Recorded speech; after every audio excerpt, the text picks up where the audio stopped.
ഒരാഴ്ചയ്ക്ക് മുമ്പ് തിയേറ്ററിലെത്തിയ മമ്മൂട്ടി വിനായകൻ സിനിമയാണ് കളങ്കാവൽ. വില്ലന്റെയും നായകന്റെയും അഴിഞ്ഞാട്ടമായിരുന്നു തിയേറ്ററിൽ പ്രേക്ഷകർ കണ്ടത്. മമ്മൂട്ടിയുടെ സ്റ്റാലിൻ ദാസ് എന്ന കഥാപാത്രം തന്നെയാണ് സിനിമയിലെ ഏറ്റവും വലിയ പോസിറ്റീവ്.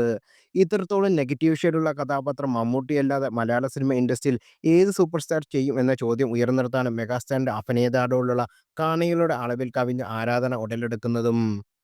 റിസ്ക് എടുക്കുന്നത് തയ്യാറായാൽ പിന്നീട് സന്തോഷിക്കാൻ വകയുണ്ടെന്ന് തെളിയിച്ചു തരുന്നത് പോലെയാണ് മമ്മൂട്ടിയുടെ പ്രകടനം. വിനായകനും ഒട്ടും പിന്നിലല്ല. അടുത്തിടെ വരെ വിനായകനെ തെറിവിളിച്ചവരും പരിഹസിച്ചവരും വരെ കളങ്കാവിലെ പ്രകടനം കണ്ട് കൈയടിച്ചു. കുറുപ്പ് എന്ന ചിത്രത്തിലൂടെ ശ്രദ്ധേയനായ എഴുത്തുകാരൻ ജിതിൻ കെ ജോസ് ആദ്യമായി സംവിധാനം ചെയ്ത ക്രൈം ത്രില്ലർ കൂടിയാണ് ഈ ചിത്രം.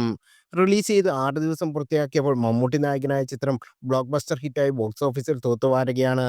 ബോക്സ് ഓഫീസ് ട്രാക്കറുമായ ജെറിൻ ജോർജിന്റെ സമീപകാലത്തെ അപ്ഡേറ്റുകൾ പ്രകാരം ആഗോള ബോക്സ് ഓഫീസ് കളങ്കാവൽ ഇതുവരെ 60 കോടി കടന്നു.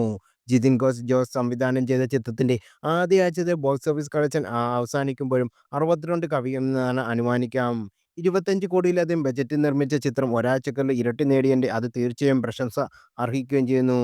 കാര്യങ്ങൾ ഇതേ രീതിയിൽ മുന്നോട്ട് പോയ കളങ്കാവൻ രണ്ടാഴ്ച ബോക്സ് ഓഫീസിൽ നിന്ന് കോടികൾ വാരാൻ കഴിയും. പ്രേക്ഷകരിൽ നിന്നും നിരൂപകരിൽ നിന്നും മികച്ച പ്രതികരണമാണ് സിനിമയ്ക്ക് ലഭിക്കുന്നത്. മൗത്ത് പബ്ലിസിറ്റിയും സിനിമയ്ക്ക് ഏറെ ലഭിക്കുന്നുണ്ട്.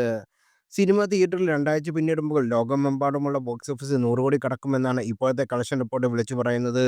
ആഗോളതലത്തിൽ ഈ വർഷത്തെ ഏറ്റവും വലിയ ഹിറ്റായി മാറിയ മലയാള സിനിമ തുടരും പോലും ഒരാഴ്ചക്കുള്ളിൽ 60 കോടിക്ക് അടുത്തെത്തിയിരുന്നില്ല. ആദ്യ ആഴ്ച സിനിമ 52.51 കോടി രൂപയാണ് എത്തിയത്.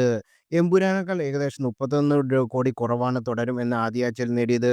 പക്ഷേ ചരിത്രത്തിൽ ആദ്യമായി കേരള ബോക്സ് ഓഫീസിൽ നിന്ന് മാത്രം ഒരു സിനിമ 100 കോടി ക്ലബ്ബിൽ അധികം നേടി എന്ന ആഴക്കല്ല് മറികടന്നത് തുടരും എന്ന സിനിമയാണ്. അതേസമയം ലോകമെമ്പാടുമുള്ള ഏറ്റവും വേഗത്തിൽ 50 കോടി ക്ലബ്ബിൽ ഇടം നേടിയ മമ്മൂട്ടി ചിത്രമായി മാറി കഴിഞ്ഞു കളങ്കാവൽ.